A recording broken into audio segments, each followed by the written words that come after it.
Hola, buenos días, los saludo a todos con la paz del Señor. Vamos a continuar nuestros estudios y para eso vamos a abrir nuestras Biblias en la carta a los Efesios, capítulo 5, vamos a leer desde el versículo 15 al 21. Y dice así: Mirad pues con diligencia cómo andéis, no como necios, sino como sabios, aprovechando bien el tiempo porque los días son malos. Por tanto no seáis insensatos, sino entendidos de cuál sea la voluntad del Señor.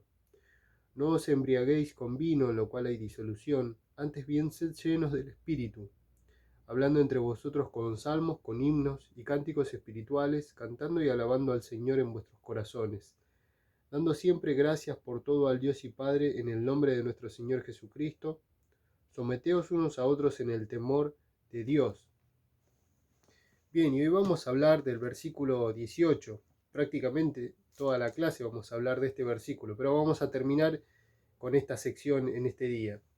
En principio, bueno, Pablo lo que viene haciendo ya desde el capítulo 4, ¿no? Como vimos clases anteriores, viene presentando este sistema literario, digamos, de contraposiciones, ¿no? Entre opuestos, mostrándonos en principio qué es la diferencia o, digamos, ¿no? la oposición que hay extrema entre el viejo hombre y el nuevo hombre, ¿no? Nos decía que desechen la mentira, hablen verdad.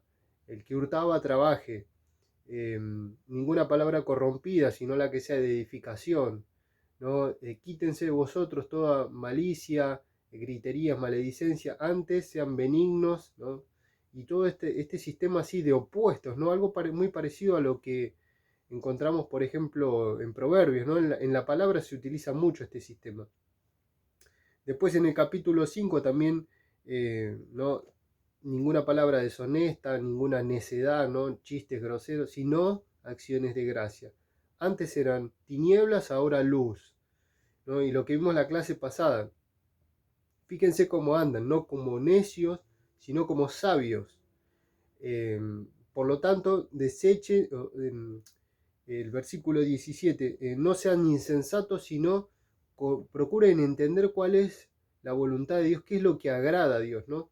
Y ahora el versículo 18 lo que nos presenta eh, al vino o a la bebida alcohólica como en contraposición al Espíritu Santo, ¿no? O podríamos decir más específicamente, ¿no? Hablando, nos presenta a la embriaguez como lo opuesto a ser el hecho de ser llenos del Espíritu, ¿no? Y esto es algo que muchas veces cuando nosotros hablamos de la embriaguez y el vino, hacemos rápidamente esta aclaración, ¿no? Como lo que en realidad la Biblia condena es la embriaguez, pero el vino es algo que está permitido. Y yo creo que muchas veces rápidamente hacemos esta aclaración, ¿no? Y de alguna manera lo que hacemos es como presentar una cosa que no tiene nada que ver con otra. Decimos, una cosa es embriagarse y otra cosa es beber una bebida alcohólica, ¿no? Cuando en realidad, si nosotros meditamos bien en lo que la palabra nos muestra, ¿no? A la bebida alcohólica, para embriagarse, el único medio que tenemos posible es haciéndolo bebiendo una bebida alcohólica. Es la única forma de poder embriagarse. Es decir, una cosa es lo que lleva a la otra. Por lo cual es algo bastante para meditar, ¿no? Entonces, si decimos, bueno, esto está permitido, pero no esto, y esto es lo que me lleva justamente a eso, entonces, ¿de qué manera, eh, cómo lo presenta la Biblia esto, ¿no? Eh, yo personalmente, ¿no? Estuve meditando en este tema y la verdad que haber profundizado en este tema me llevó a mirar la bebida alcohólica con unos ojos distintos, ¿no? Por lo menos eso es lo que saqué como conclusión para mí, ¿no? Y espero poder transmitir todo esto de la mejor manera. En principio, cuando vemos acá el versículo 18, nos encontramos con esto, ¿no? Eh, esta, digamos, esta contraposición. No se embriaguéis con vino, en lo cual hay disolución, antes bien sed llenos del Espíritu. Es decir, está diciendo no esto, sino aquello, ¿no? Es decir, lo que era el viejo hombre, lo que es el nuevo, sigue mostrándonos, ¿no? Digamos, esto opuesto que hay entre una vida y la otra. Y es un versículo que tiene, en principio nosotros pensamos como algo social, ¿no? El hecho de embriagarse como lo que afecta en nuestro, digamos, vínculo, en nuestra familia, nuestros amigos, en todas nuestras relaciones. Pero acá este versículo tiene una connotación bastante teológica importante, ¿no? Y es muy importante poder aclararlo.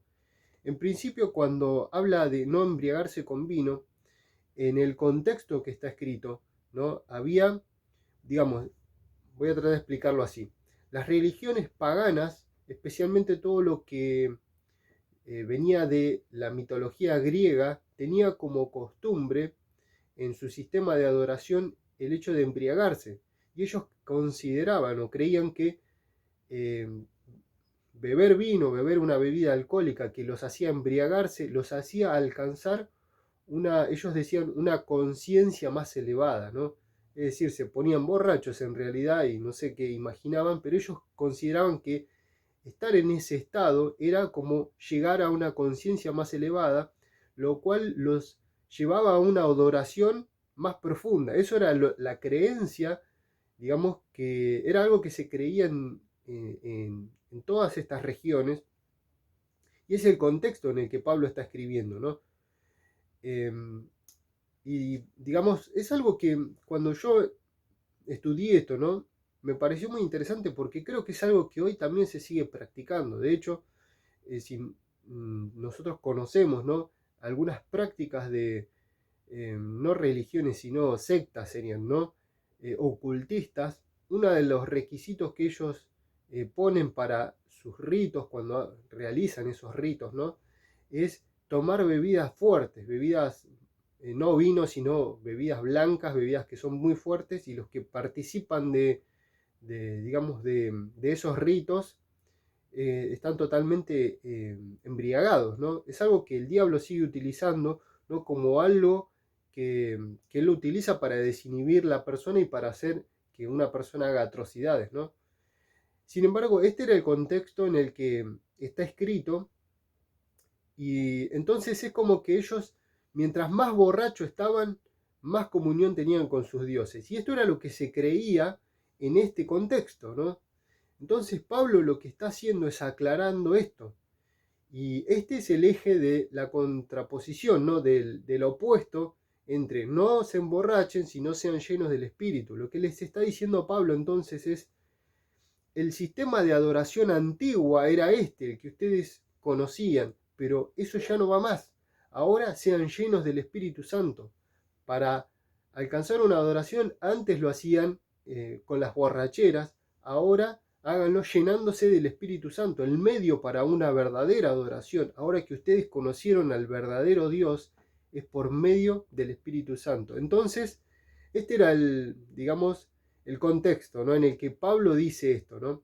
Sin embargo, yo creo que no simplemente podemos limitar a decir, bueno, era algo para ellos, sino que para nosotros, porque lo que Pablo hace es presentar la diferencia entre el viejo y el nuevo hombre. El viejo hombre era alguien que se embriagaba, algo que es totalmente incompatible con el nuevo hombre, no tiene nada que ver. Por eso acá lo presenta y de una manera muy clara, ¿no? Es un versículo del que se ha hablado mucho, yo creo que lo escuché 500.000 veces este versículo, ¿no? Y se lee solo este versículo y se ha hablado mucho de lo que es el hecho de ser lleno del Espíritu Santo, ¿no? Pero bueno, la verdad que si nosotros lo leemos, lo meditamos, es bastante simple y dentro del contexto, ¿no? Es bastante claro lo que está diciendo. El nuevo hombre ya no tiene nada que ver con la embriaguez. La bebida alcohólica, ¿no? Lo que lleva a la embriaguez es algo que es parte del pasado. Así que bueno, tenemos para pensar en esto, ¿no? Y tenemos cantidades de textos donde la palabra de Dios condena totalmente lo que es la embriaguez, ¿no? Y es un tema muy mencionado en la palabra, tanto en el Antiguo como en el Nuevo. En el Antiguo tenemos cantidades de versículos que hablan sobre la embriaguez, ¿no? Yo anoté algunos de los versículos, hay muchísimos. Si quieren anotar y después los leen, ¿no? Primera de Pedro 4:3, ese versículo que dice, baste ya el tiempo pasado, ¿no? Para haber andado como los gentiles, haciendo, y empieza a hacer una lista de cosas, ¿no? Entre las cuales se menciona la embriaguez. Romanos 13:13, Gálatas 5:21, 1 Corintios 6:10, Primera Tesalonicenses, vamos a leerlo, ¿no? Aunque sea uno. Primera Tesalonicenses 5:6-8 dice: por tanto no durmamos como los demás, sino velemos y seamos sobrios, pues los que duermen de noche duermen, y los que se embriagan de noche se embriagan. Pero nosotros, que somos del día, somos sobrios, seamos sobrios, habiéndonos vestidos con la coraza de fe y de amor, y con la esperanza de salvación como yelmo, ¿no? Algo parecido a las clases anteriores que hablamos de la luz, ¿no? Ya andamos en el día, no pertenecemos a la noche, y los que se embriagan de noche lo hacen, ¿no? Hay textos que nos muestran en el Antiguo Testamento, por ejemplo, ¿no? El borracho no tiene horario, ¿no? Es alguien que toma de día, de mañana, en cualquier momento bebe, ¿no? No espera estar en compañía, en cualquier momento necesita beber. Y tenemos cantidades de versículos donde la palabra de Dios condena rotundamente y de forma muy clara la embriaguez. Sin embargo, muchos podrían decir, pero está bien, la palabra de Dios condena la embriaguez, pero no el vino. El vino no es algo que está prohibido, ¿no? Sin embargo, acá me parece algo muy importante poder aclarar, porque es verdad, en un punto la palabra se habla muchísimo del vino, ¿no? Incluso en el Antiguo Testamento. De hecho, en algunos textos es mencionado de manera positiva, ¿no? De una manera como algo bueno, o incluso hasta como recomendado en muchas ocasiones, ¿no? Y podríamos hablar de muchos versículos. Creo que todos conocemos muchos versículos, no sé, a Timoteo, Pablo se los recomienda. En algunas fiestas en el Antiguo Testamento también preparen vino, ¿no? Para festejar y celebrar. Bueno, Jesús, el primer milagro de Jesús fue convertir agua en vino.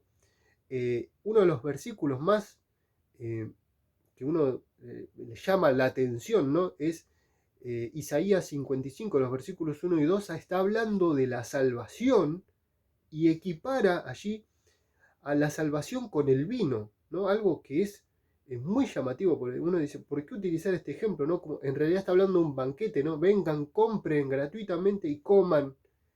Es decir, y está hablando en un sentido de sean salvos, reciban esta salvación que es gratuita y que la tienen a disposición, y utiliza el vino. Compren y coman y beban vino y queso, ¿no? Vino y leche, se menciona, no podría ser queso, pero habla de un banquete, y en este contexto se menciona como utilizando al vino como equiparándolo con la salvación, ¿no? Entonces, podríamos decir, ¿cómo tomamos esto de que se menciona al vino? ¿De qué forma lo podemos tomar, ¿no? Y acá me parece muy importante aclararlo, ¿no? MacArthur, yo estuve escuchando a varios predicadores hablar del tema, ¿no? Y MacArthur propone una pregunta, ¿no? Creo que hay dos preguntas que podríamos hacernos, ¿no?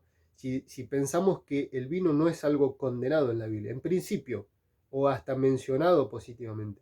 En principio, ¿está hablando de el vino de la misma manera que nosotros lo conocemos? ¿Está hablando del mismo vino? Cuando se menciona la palabra vino, ¿es el mismo vino que nosotros conocemos, digamos, hoy en nuestro tiempo y nuestra actualidad?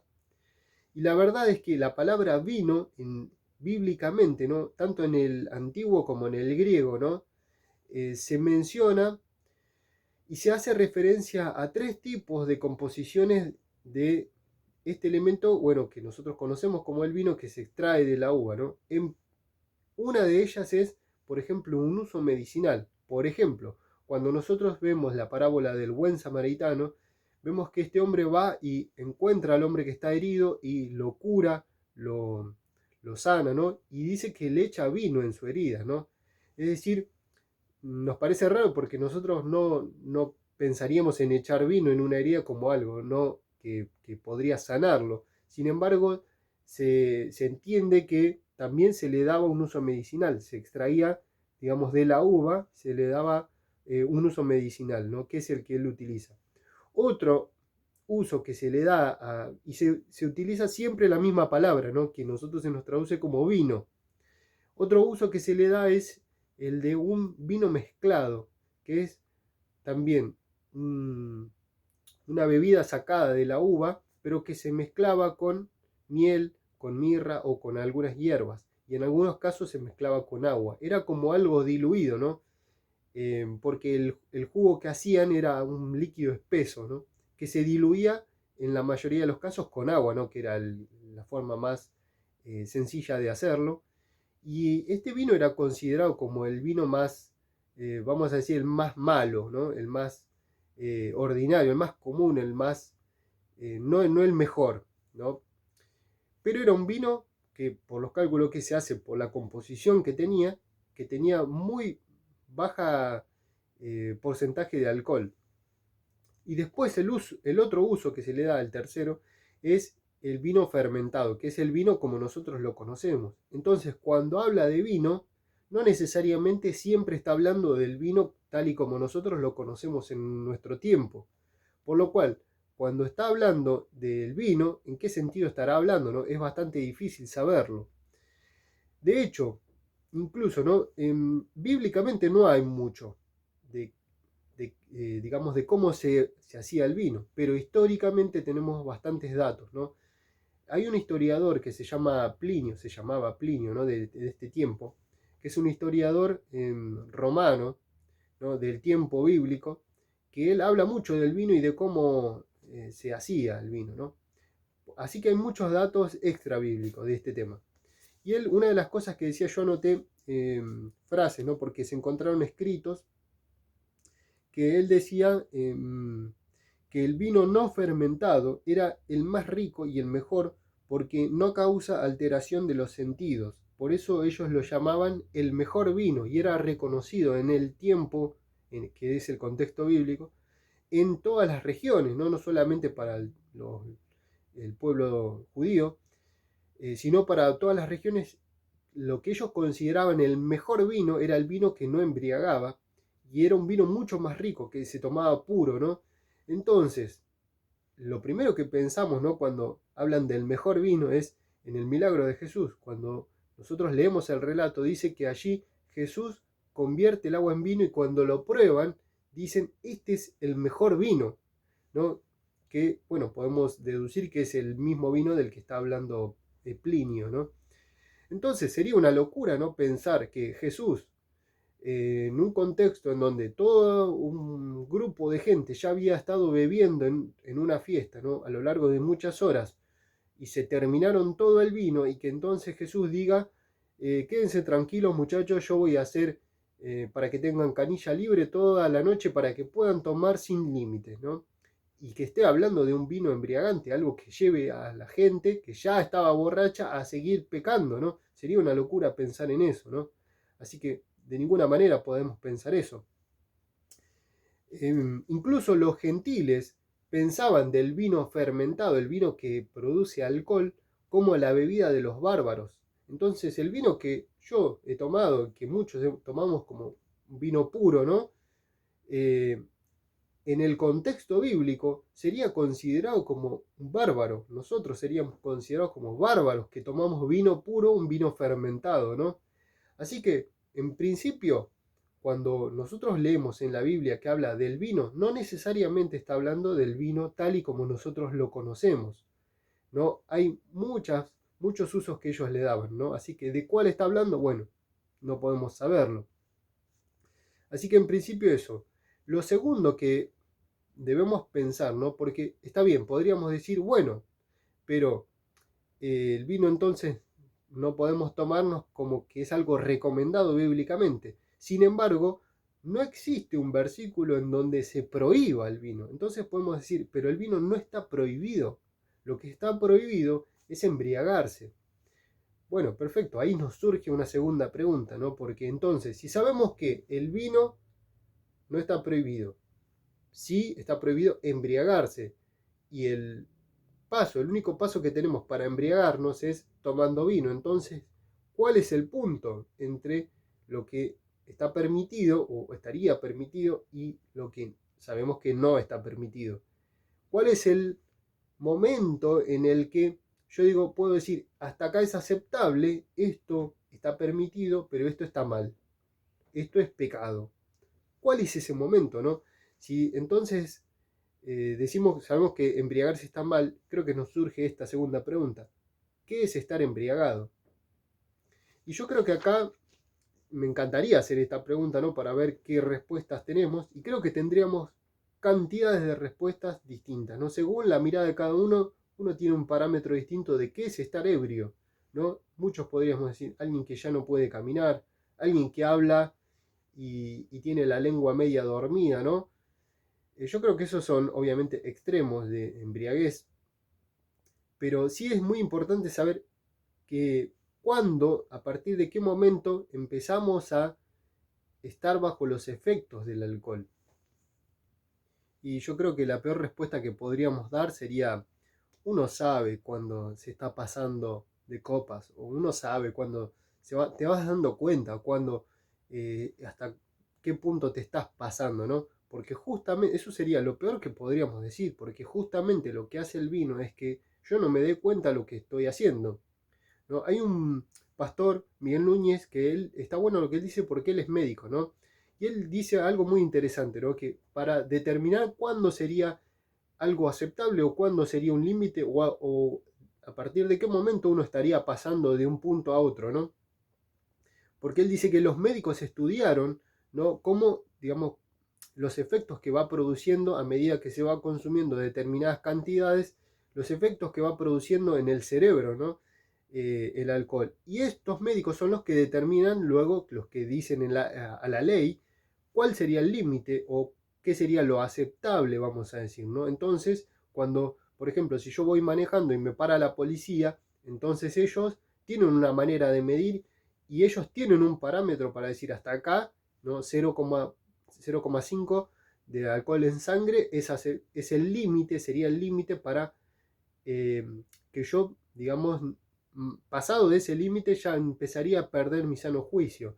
Entonces, eh, si nosotros discutiéramos este valor, no creo que todos estaríamos de acuerdo de que es un valor bastante bajo, ¿no? En el que ellos consideran que ya hasta acá es el límite, porque 0,5 de alcohol es una copa de vino o 2 vasos de cerveza. Por lo cual muchos de nosotros pensaríamos, pero eso no es nada, eso no te hace nada. Sin embargo, eso es lo que dicen los médicos, porque ya empieza a producir ciertos efectos que disminuyen mi sano juicio. Eh, Les voy a mencionar algunas cosas, ¿no? El alcohol deprime los centros inhibitorios del cerebro. Cuando la persona hace esto, entonces queda desinhibida, ¿no? Permítanme que les lea algunos de los efectos que causa el alcohol. Deprime totalmente los centros de mayor importancia del cerebro. Controla todo lo que da a un ser humano autodominio, sabiduría, comprensión, discriminación, juicio, equilibrio, poder evaluar las cosas. En otras palabras, todo lo que hace que una persona se comporte de una manera mejor y más elevada. Por eso es lo que acá Pablo está utilizando, ¿no? Este ejemplo, y en el versículo 18 nos dice: no os embriaguéis con vino en lo cual hay disolución, ¿no? Algunas versiones nos dicen lleva al desenfreno, ¿no? Otras dicen te arruinará la vida, ¿no? Pero creo que la palabra disolución es la más adecuada, que muchas veces no es tan clara, ¿no? Pero la palabra de alguien que es disoluto es alguien libertino, ¿no? Disolución sería como lleva al libertinaje. Por eso, lo que hace justamente es el alcohol es desinhibir, y con una dosis para nosotros diríamos muy baja, ya empieza a producir efectos en nuestro cerebro y que va a determinar nuestro comportamiento. Entonces es de alguna manera podemos decir lo que me va a llevar a hacer justamente lo que no debo hacer. Por eso acá dice en lo cual hay disolución, lleva a que alguien sea disoluto, ¿no? Alguien disoluto es alguien que no mide nada, ¿no? Es alguien que no mide consecuencias, que hace siempre, transgrede, ¿no? Está el semáforo en rojo, va a querer pasar, esto no hay que hacerlo, lo va a querer hacer, ¿no? Justamente lo que produce es que sea disoluto, que sea alguien transgresor, que esto está mal, lo vaya a hacer, me va a llevar a hacerlo justamente, ¿no? Entonces, esto me hace ver al vino de una manera distinta, la bebida alcohólica, ¿no? Porque no está hablando del vino, sino del alcohol, de una manera distinta. ¿Por qué? Porque es lo que me lleva a pecar. Y no queremos pecar, no quiero pecar. Entonces, bueno, Hay un pasaje, ¿no?, que me gustaría leer, Proverbios 23. Proverbios 23, fíjense, versículos 19 y 20, habla como un padre aconsejando a su hijo, ¿no? Y es terrible, ¿no? Porque un padre que dice, como pidiéndoselo a su hijo, ¿no? Oye, hijo mío, y sé sabio, endereza tu corazón al camino, no estés con los bebedores de vino, ni con los comedores de carne, porque el bebedor y el comilón empobrecen. Y salta, ¿no? Si nosotros seguimos leyendo esta porción, ¿no? Empieza a hablar de la prostituta, ¿no? Y muchos comentaristas del Antiguo Testamento mencionan en esta parte como dos cosas íntimamente relacionadas, dos cosas que van de la mano, ¿no? El, el bebedor, el que se embriaga, con el que va a visitarla a la prostituta, ¿no? Como una cosa va llevando a la otra, ¿no? Como algo que está totalmente relacionado. Si empezás por acá, terminás en lo otro, ¿no? Y va del vino a la prostituta y vuelve al vino, ¿no? Fíjense, el versículo 29 dice, ¿para quién es el ay? ¿Para quién el dolor? ¿Para quién las rencillas? ¿Para quién las quejas? ¿Para quién las heridas de balde? ¿Para quién lo amoratado de los ojos? Para los que se detienen mucho en el vino, para los que van buscando la mistura, ¿no? Como probando, necesitan probar, a ver esto, no, los varietales, esto, lo otro, a ver qué es. No mires al vino cuando rojea, cuando resplandece su color en la copa, se entra suavemente, mas al fin como serpiente morderá, como el áspid dará dolor, tus ojos mirarán cosas extrañas, y tu corazón hablará perversidades, será como el que yace en el medio del mar, o como el que está en la punta de un mastelero, y dirás, me hirieron, mas no me dolió, me azotaron, mas no lo sentí. Cuando despertare, aún lo volveré a buscar. Es terrible lo que está diciendo, ¿no? El versículo muy conocido, ¿no? El 31, no mires el vino cuando rojea. Ahí hay varias interpretaciones de cómo se podría traducir ese versículo, ¿no? Algunos dicen que la palabra mires podría ser a considerar o elegir, ¿no? En ese sentido, como diciendo, no elijas el vino que rojea, sería el que, como el que burbujea, ¿no? Está hablando del vino eh, que embriaga, ¿no? Porque justamente se sabe que había en ese tiempo un vino que no embriagaba y un vino que sí.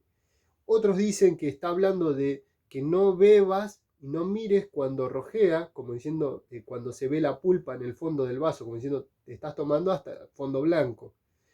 No sabemos bien, no es muy claro, ¿no? Pero lo que está hablando claramente es de aquel que se embriaga y que termina totalmente mal. El último versículo, el 35, ¿no? Nos muestra algo que es terrible. Cuando yo leí y meditaba un poco en ese versículo, me acordé de un compañero que tuve hace muchos años, que era un compañero que yo quería mucho, ¿no? Que era alguien que sabía de todo, era muy inteligente, pero era alguien muy fumador y tenía problemas en sus pulmones, ¿no? Entonces a mí siempre me llamó la atención porque alguien que era tan inteligente, que sabía de todo, que me enseñaba un montón de cosas, tenía este problema y como que era algo irracional lo que hacía, ¿no? Y él estaba muy contento conmigo de que yo no fumaba y él me felicitaba por eso, pero él no podía dejar de fumar. Una vez yo le dije, ¿no? Pero ¿por qué no dejás si te produce tantos problemas, ¿no? Y él me dijo, ¿sabes lo que pasa? No, siempre me enseñaba muchas cosas del trabajo, ¿no? Pero esta vez me dijo, el cigarrillo es una de las grandes estupideces del hombre, me dijo, ¿no? Y él hablaba como con bronca por él mismo, por eso, ¿no? Y eso siempre me quedó lo que él me compartió. Y creo que cuando leemos acá el versículo 35 nos muestra otra de las grandes estupideces del hombre, ¿no? Fíjense el versículo 35, lo leemos de vuelta y dice, dirás, me hirieron, mas no me dolió, me azotaron, mas no lo sentí. Cuando despertare, aún lo volveré a buscar. Es increíble pensar en algo tan irracional como esto, en algo que no tiene sentido. ¿Cómo alguien puede pensar así? Sin embargo, el que es borracho piensa de esta. Este es el comportamiento, lo describe totalmente. Ahora el mundo dice, yo quiero tener la libertad de hacer lo que yo quiero. en la iglesia no te dejan hacer esto, Cuando alguien piensa en esto, se da cuenta de lo irracional que es el ser humano. Porque el pecado es así. Porque el pecado me lleva a esto, ¿no? Entonces, esto es para meditar, ¿no? Realmente, ¿de qué forma miramos este tema, ¿no? Vivimos en un tiempo, de un contexto en donde ha crecido la cultura de la bebida terriblemente, del alcohol, ¿no? La cultura del alcohol, especialmente para la juventud, ¿no? Cuando el doctor hablaba, ¿no? Este pastor que es doctor hablaba y decía de todo lo que produce el vino, ¿no? El alcohol, ¿no? Y vemos los jóvenes cómo están hoy, ¿no? Y cómo es algo que es totalmente natural. Porque yo creo que tanto la droga como este tema, ¿no? Es algo que está siendo desastre. Y es un tema que no es una pavada y una tontería, ¿no? Y que como iglesia tenemos que tenerlo claro y también eh, ser luz en este mundo, diciendo, esto no es así, esto no está bien, esto no es lo común, no es lo normal. La droga es algo que está prohibido, pero esto es algo legal y es algo que hace desastre. Ahora, volviendo a Efesios 5:18, Pablo nos dice, fíjense ya el capítulo 5 comienza diciendo, eh, anden en amor, después nos dice, anden en luz, ¿no? Y ahora lo que vimos la clase pasada, anden en sabiduría, ¿no? Entonces, fíjense cómo andan en sus vidas, es decir, siempre digamos, medita en tu vida cómo es tu andar, ¿no? Lo que es el andar de un verdadero hijo de Dios. Y está diciendo, no como necios, sino como sabios. Así entonces van a aprovechar sus vidas, ¿no? No habla del tiempo, sino de la sabiduría, ¿no? Dice, si son sabios, entonces van a aprovechar cada oportunidad.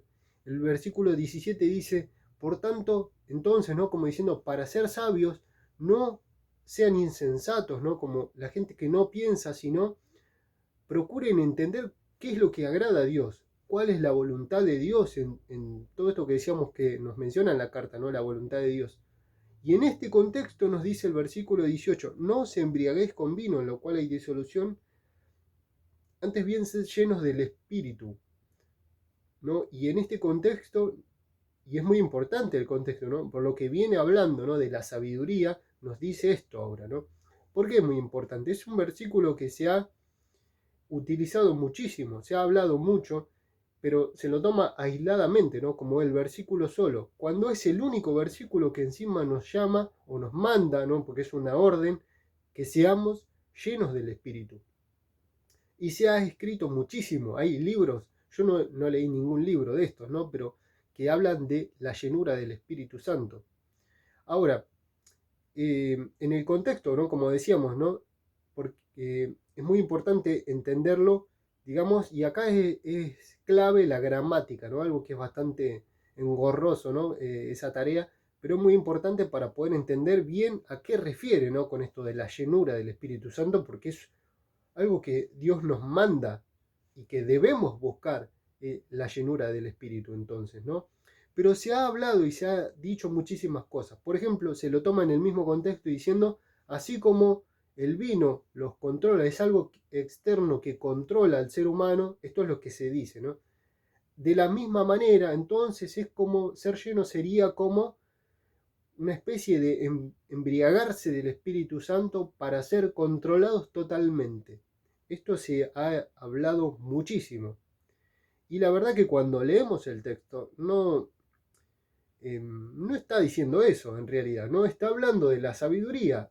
Y fíjense, el versículo 15 dice, no anden como necios, anden como sabios, ¿no? Lo hablamos en la clase pasada. El versículo 17 dice, por tanto, ¿no? Como diciendo, entonces, una forma para.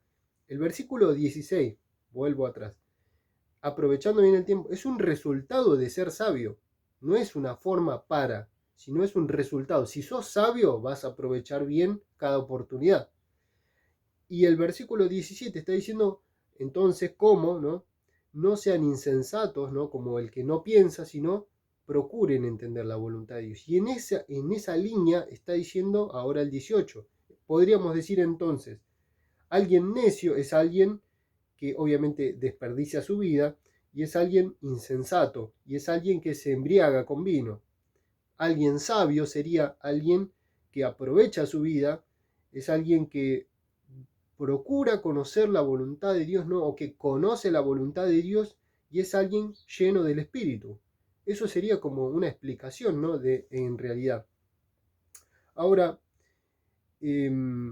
esto de lo que muchos argumentan de que el Espíritu Santo como algo que te controla totalmente, no es algo ni siquiera que podríamos ubicarlo bíblicamente, ¿no? Porque en realidad justamente nosotros no perdemos el control de eso, ¿no? Sino justamente lo contrario, cuando alguien es lleno del Espíritu Santo, anda en el Espíritu Santo, ¿no? Como vemos en muchos, se habla mucho de esto, de andar en el Espíritu, digamos, de cuando el Espíritu Santo es como una característica en nosotros, ¿no? Que se destaca, ¿no? Algo que se destaca, ¿no? Que obramos conforme al Espíritu, ¿no? Podemos decir que andamos y damos evidencia del fruto del Espíritu, ¿no? Entre lo cual está la templanza, ¿no? Una de las características, de las virtudes del fruto del Espíritu es la templanza, que es justamente el dominio propio. O sea que, ¿cómo podríamos decir que el Espíritu nos controla totalmente? No, el Espíritu nos da autocontrol. Justamente no es que nos quita el control, sino que nos da autocontrol para que no pequemos. Lo contrario a lo que hace el vino, que nos lleva a pecar. El Espíritu Santo es lo que nos ayuda y potencia en nosotros, ¿no? Decíamos que la bebida es, muchos consideran que es como un estimulante. En realidad, para los médicos no es un estimulante, sino es un depresivo, ¿no? Lo compartíamos recién. Sin embargo, si hablamos del Espíritu Santo, sí que es un estimulante porque es lo que nos lleva a potenciar justamente esto de el autocontrol. Entonces es lo que me va a ayudar a que yo no peque, ¿no? Lo contrario a lo que hace el vino. Entonces es muy importante aclarar esto de la llenura del Espíritu porque muchos entonces hablan de esto como algo que suena más como a una fórmula mágica, ¿no? Algo que nos controla totalmente, ¿no? Algo como más místico, que es algo externo que me pasa y que yo no tengo nada que ver, cuando en realidad debemos buscar la llenura del Espíritu, claramente, ¿no? Acá es una orden que nos está mandando a que seamos llenos del Espíritu, pero no como algo místico, ¿no? Como algo así, ¿no? que suena a una fórmula mágica, sino como esa influencia del Espíritu Santo que nos lleva a tener el autocontrol en nuestras vidas, ¿no?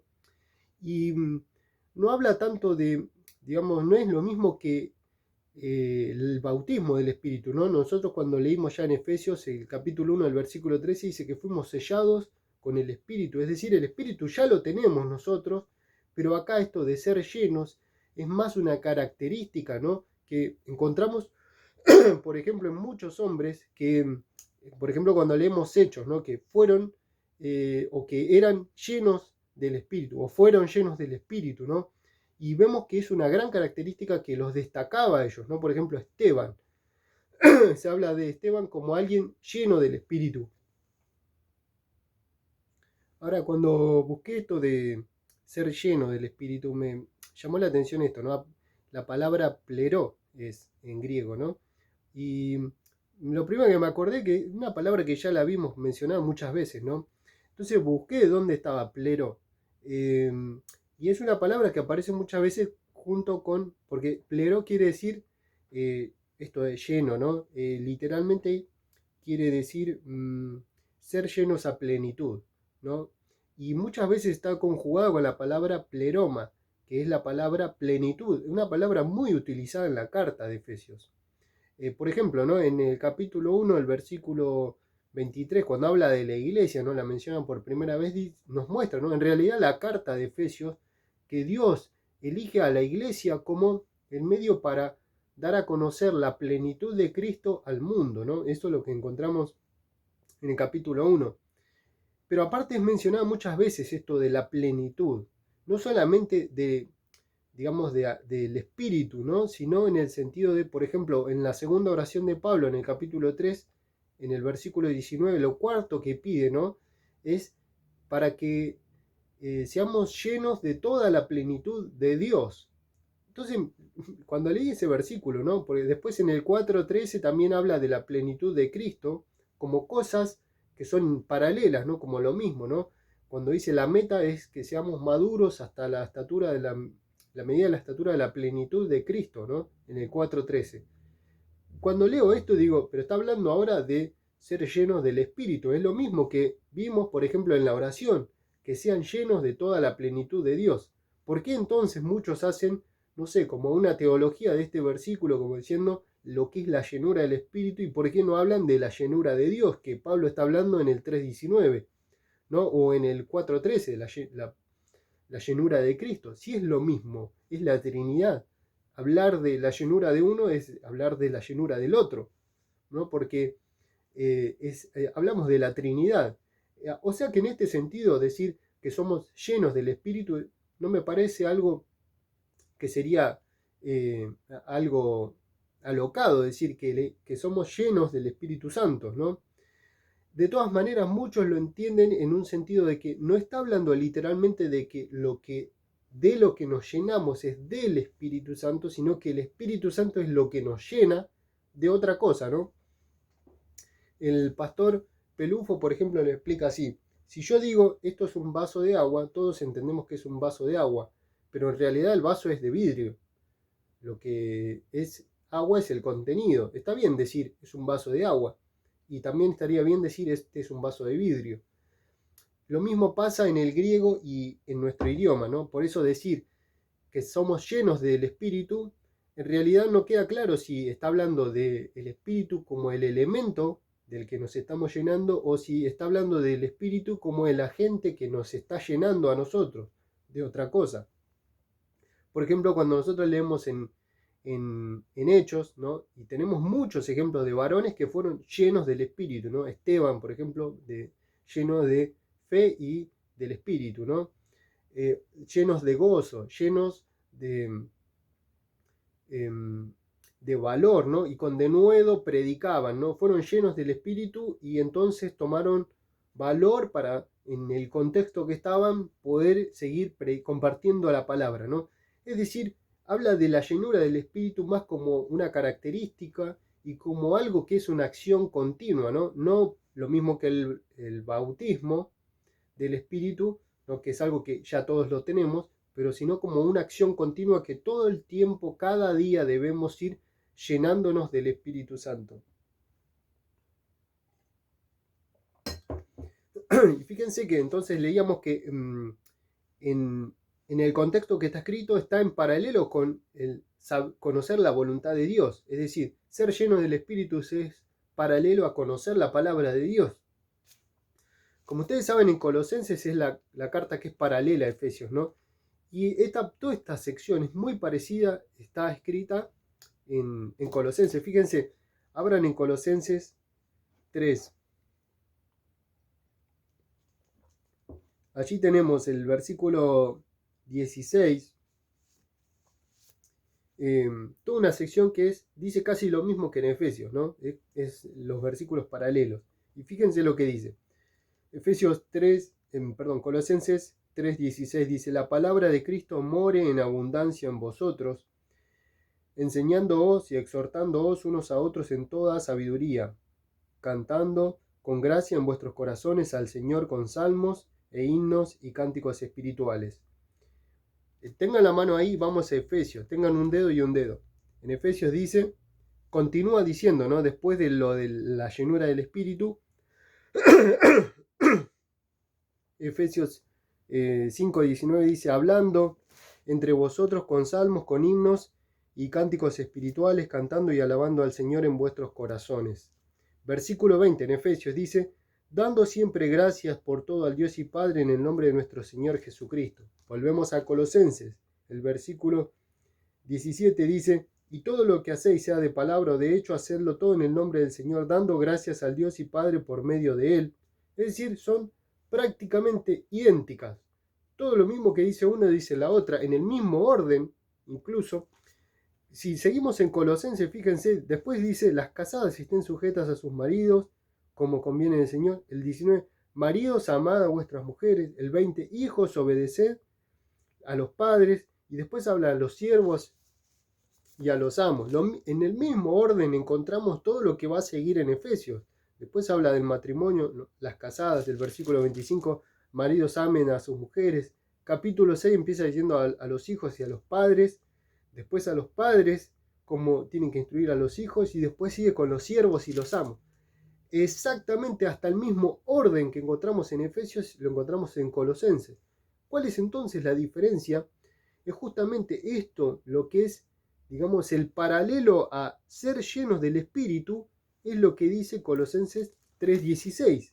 Comienza diciendo, la palabra de Cristo more en abundancia. Eso sería lo paralelo a ser lleno del Espíritu. Todo lo otro está escrito idéntico, menos esto. Es decir, Pablo en una y otra carta habla de la llenura y en la otra lo exactamente paralelo dice la palabra de Cristo mora en abundancia. Por lo cual, cuando hablamos de la llenura del Espíritu, podemos claramente equipararlo con esto de conocer la palabra. More, está diciendo habite, ¿no?, en abundancia la palabra. Y simplemente para mencionar los versículos 19, 20 y 21, ¿no?, esto de cantando y alabando, dando gracias, ¿no?, son el resultado de alguien lleno del Espíritu. Así que podamos realmente, ¿no? Vamos a terminar con una oración. Padre, Señor, te damos gracias por tu palabra, porque nos muestra, Señor, que lo que es común para el mundo no tiene nada que ver con un hijo tuyo, Señor. Por eso te pedimos que nos ayude, Señor, a tener esta sabiduría, Señor, para no andar como el mundo, Señor, como necios, como insensatos, Señor, como personas que buscan en las cosas, en la bebida y en tantas cosas, Señor, sino seamos llenos de tu Santo Espíritu, y que tu Santo Espíritu, Señor, sea nuestra guía para que